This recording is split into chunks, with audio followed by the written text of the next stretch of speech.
Gospon Tanderi i Vidaković iz ministarstva i Grga Dragičević.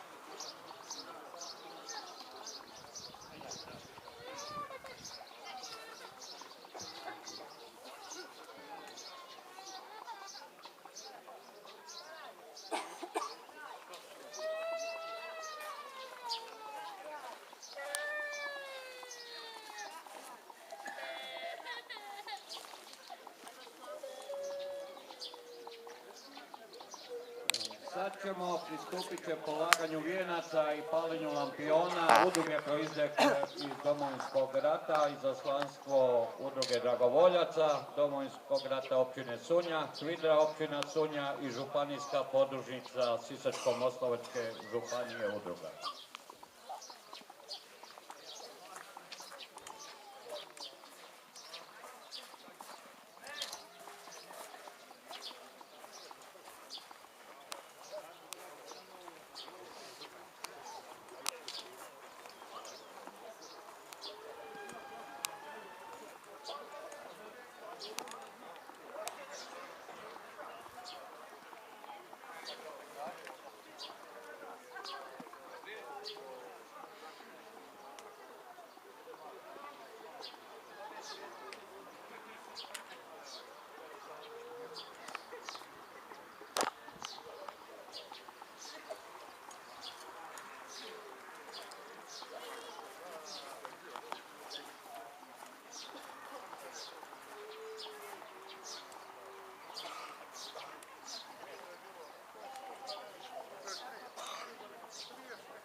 Sada će pristupiti palenju lampiona izaslanstvo udruge trkača Nexe tima i u ime svih sudionika ultramaratona u trkaču.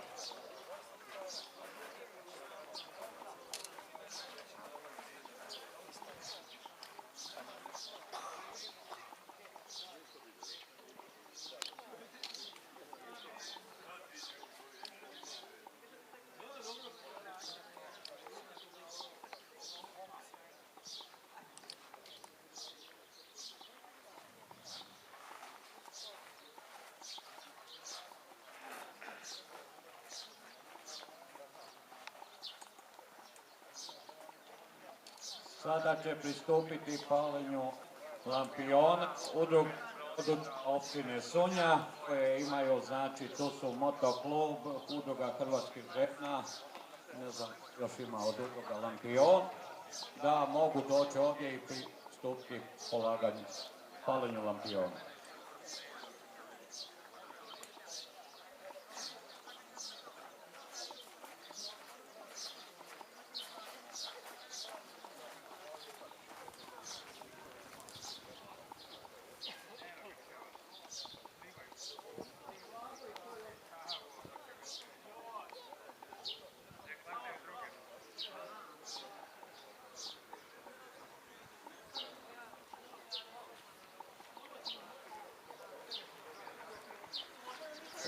Zahvaljujem se. Molim vas sad da priđemo ovdje, malo bliže.